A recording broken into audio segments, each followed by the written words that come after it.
Hello everyone, welcome back to our channel. We are planning to introduce a new initiative, a series on anthropology optional. So as part of that, we are uploading a recorded anthropology orientation session that we had last week for your benefit. And here we'll throw some light on certain aspects of anthropology. For instance, what is anthropology as a subject? What are the different parts of the syllabus?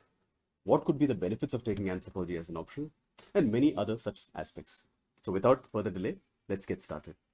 Generally, if you look at the trend, you will always notice that anthropology is one of those subjects where you have toppers every single year, right? You have toppers every single year. It's one of those subjects where you can say that after writing that exam, you will be able to tell, hey, the test has gone well. If you put in that effort, your effort would be pretty much proportional to your score. Your score is directly proportional to your effort. Okay, you put in more effort, the chances are you will do well. Okay, before that also you had first ranker, third ranker, sixth ranker. So you will see this year also anthropology seems to have done quite well. See, 170, 150, 320. It's a high scores. So generally, and again, somebody else in the rank, I think he's like top 10, top 20. I'm not sure exactly. So that is there. But this is never the reason why I say that you should take Anthro, right? It is highly scoring, it is a short syllabus. These are true. But I think the primary driver of taking a subject should be a couple of things, right? One thing should be your interest levels in a subject. In order for you to master something, you've got to be interested in it. Let us say you want to become a guitar player. Regardless of how much your parents have tried to force you in your childhood, you probably are not going to become a very good guitar player if you just don't have the passion for it.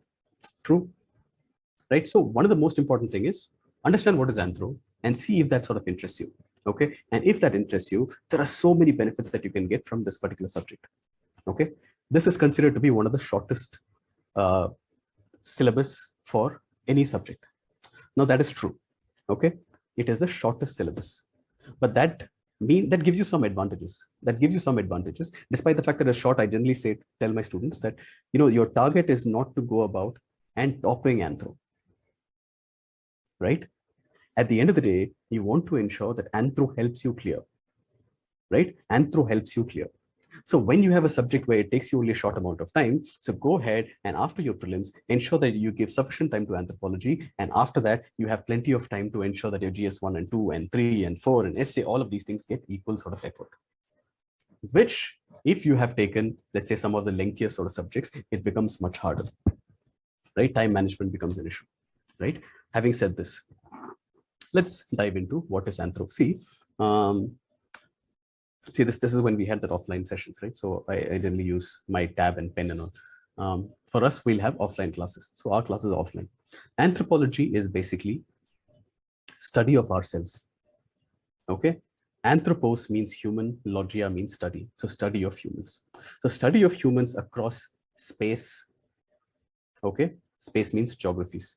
Do you know what this is? This beautiful rendition is of this earth.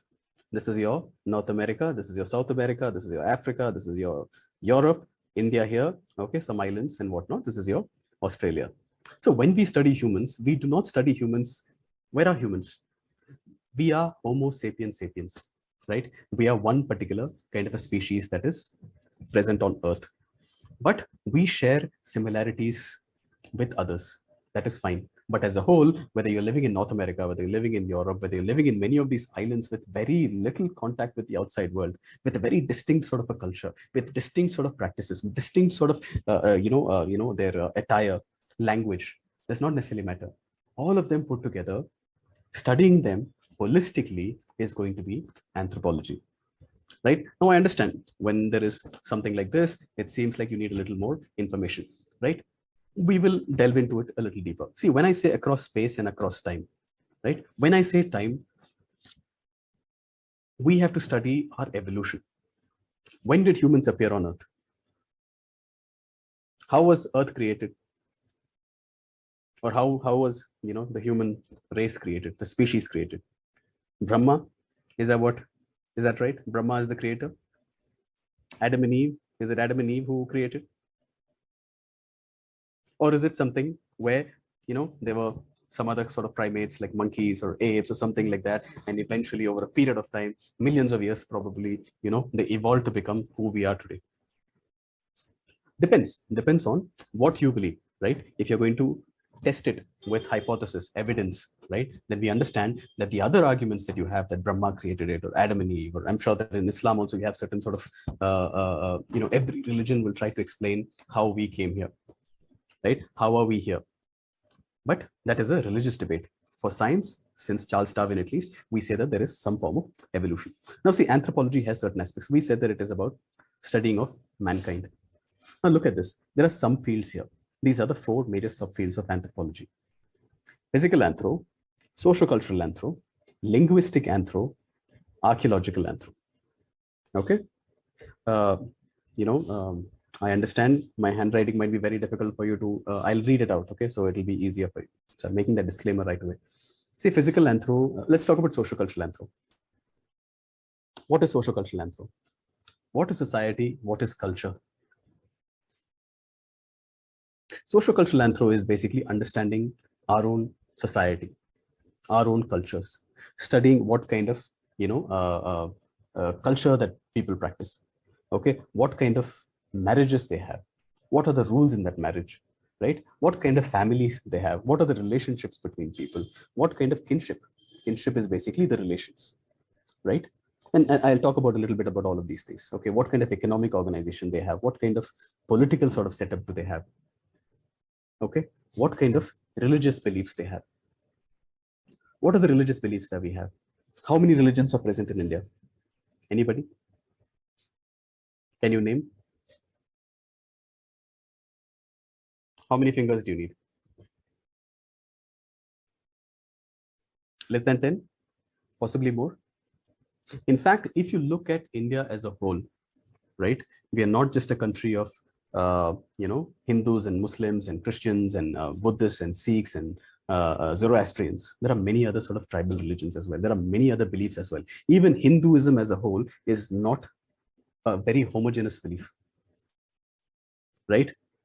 How many gods are there in Hinduism? 33 million gods, 33 crore gods. Which one is it? How many do we know? And why do we have so many gods? In Andhra Pradesh, coastal Andhra or something, they have this famous goddess or very popular goddess that everybody sort of believes in. Her name is Ganganamma Thalli. And I'm sure that I mispronounced it, but have you guys heard of it? Anybody? Ganganamma Thalli. No? Why do we have Ganganamma Thalli, who's a very popular sort of Pochamma Thalli? Okay, Pochamma Thalli. Okay, Pochamma Thalli. And I'm sure that you can name some gods from your place, your region, that I probably haven't heard of. I'm sure I can name some gods that you probably haven't heard of. That makes it up to 33 million, 33 crore gods. So meaning, while we say that there are 3 major gods, who are they? Vishnu, Shiva, and Brahma. Brahma the creator, Vishnu the preservation person, and Shiva is the destroyer, right? All these local gods will be somehow related to Shivas and the Vishnus and the Brahmas. If it's a goddess, it might be the wife. It might be the son. It might be the second son. It might be, you understand the picture? There are many of these. So socio-cultural anthro deals with studying holistically many different sort of diverse religions, diverse economic systems, political systems. See, political systems, if I want to talk about it, do we all have democracy? Did we all have democracy? No, we didn't have democracy. Politically, even before that, did that mean that we were devoid of political institutions? In fact, we used to have panchayat systems. Okay, not the 70, the constitutional amendment, made 73rd, what is that, 73rd, 74th amendment based panchayat institutions, the panchayati raj institutions. Even prior to your 1990s, also we had panchayats. You can probably, if you don't know about them, you go and ask your grandparents. There'll be that big banyan tree. Under that big banyan tree, all the village elders, not all the village elders, the important elders, maybe like 8 to 10 people will probably be sitting there. There'll be one party on the left-hand side. He'll say that, this is my issue. There'll be another party that is on this side. Okay. And finally, the person in the middle, right? What do you call him? There was a movie called Petta Raidu or something like that. I don't know if you guys have watched that, right? If you watch 1990s movies, you will see many different, probably a little bit of the older setup. Mohan Babu. Okay, I think Mohan Babu. Yes, yeah. So 1990s. Okay, you guys are aware of these movies, right? Rajinikanth was there in it, I think.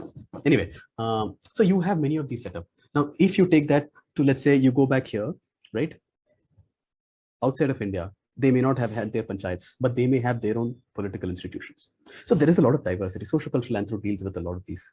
Physical anthro, sometimes it's called biological anthro, right? We can talk about that as well. Biological anthro is, let's say, we're not going to study bio in detail.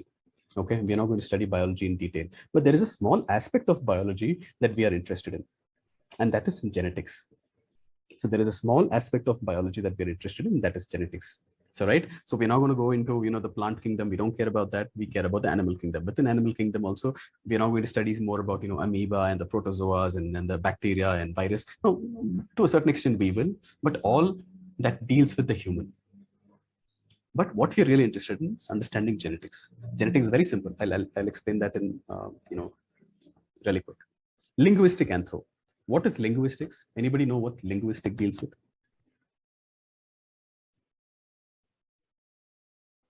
Language. Yeah, who is that? Great. Panikiran, sir. Panikiran, okay. Okay, Panikiran. Related language, okay. Dual language, okay. It does not have to be dual language, Kavya. Okay, it has to do with dealing with language. What is language? Does language have to have words? Are humans the only one who can speak? What exactly is it that allows me to make this sound, right? I'm trying to string together different kinds of sounds that give it some meaning that you can comprehend. Does that make sense? I'm trying to create sounds from my system, right? My lungs produce that. Then I have some vocal cords here. Then I have some, I'll explain those things in detail, okay? But a gross oversimplification is that using my biology, I'm able to produce sound in a manner that I'm manipulating that sound to an extent where you can understand some meaning from it. Yes? But communication does not have to be just through language. Sorry, it does not have to be only through verbal communication. It does not have to be through words. There is something called non-verbal communication. In fact, there are reports, and there are varying sort of reports that say 50 to even 70% of our communication has to do with non-verbal communication. Non-verbal communication. So I don't even have to say anything. Or maybe if I'm saying something, if you don't see me, right, you can still understand that is a verbal communication. But because you see me, a lot of my communication is also taking place because of my gestures, maybe my smile, maybe my facial expressions, maybe, right? The way I'm blinking, the way I'm looking at the cam. There are a whole lot of things. Sorry, just don't mind the dogs. Okay, they're going to get louder as time progresses. We'll look at that as well. Archaeological anthro. What is archaeological anthro? Has anybody done ancient India? Do you know history? Where does Indian history start? Does Indian history start with Indus Valley civilization? Aryan culture. Aryan culture. So prior to Aryan culture, there was no culture. Stone Age, RAC. Who's that? Rack. You're correct. And who was this? Who said Aryan culture? Yes, sir. Panikiran. Panikiran. Okay. Panikiran. Am I saying it right? Your name, sorry. Yes, sir. Yes, sir. Okay. Correct. Yeah, Panikiran. So let's call it Vedic culture. Okay, to use the right term. Okay, Vedic culture. But even prior to that, we had Indus Valley civilization. Prior to Indus Valley civilization, also we had people. If you guys have ever heard of this place, beautiful place in Madhya Pradesh, you get down in Bhopal, you can take Sanchi, or you can go to a place called Bhimbetka. Have you guys heard of Bhimbetka? Bhimbetka is a series of these rock cut caves, and you have paintings that go tens of thousands of years ago. Okay, Rajesh, great. Paleolithic, Maina, Vedic. Okay, Vedic is how far we go. Okay, not necessarily. Rachana. Okay, Rachana, wonderful. Rachana also, I remember, correcting your papers. Good. So, understanding what is our past, right? If I say 30,000 years, what if I say 2 million years, right? How did we progress? A lot has to do with the understanding. Whatever we know today is because of the work of archaeological anthropologists. They are the ones who, go dig. You must have seen these in newspapers where there is like a camp, right, all set. And in that particular excavation site, they'll be like digging, they'll have these brushes, and they'll be like looking at these fossils or probably like, the remains, artifacts, right? You must have seen some of these things even in movies like Jurassic Park. You probably get that idea, right? So archaeological anthro, that tells us about our past, and our past as in it also tells us about our material past and also non-material culture. When I say material, what are the kind of weapons that we may have used? What are the kind of homes that we had? What are the kind of metals that we had used? Did we use anything before that? What is the kind of, these sort of aspects, right? Whatever is the remains that have been left behind. But even otherwise, we can understand whether there has been any social stratification. What kind of political systems they may have had, right? We may probably be able to understand a little bit about their religious beliefs, for instance, right? So there are many things. So if you want to study holistically about the humans, right, about humans, you've got to look at the biological side, because a lot of us is just this physique, the body. Okay, understanding the basics. Why do you look the way you look? Has anybody told you you look a little more like your mother or your father? Or probably for some of you, both from your mother and father, both sides? Yes.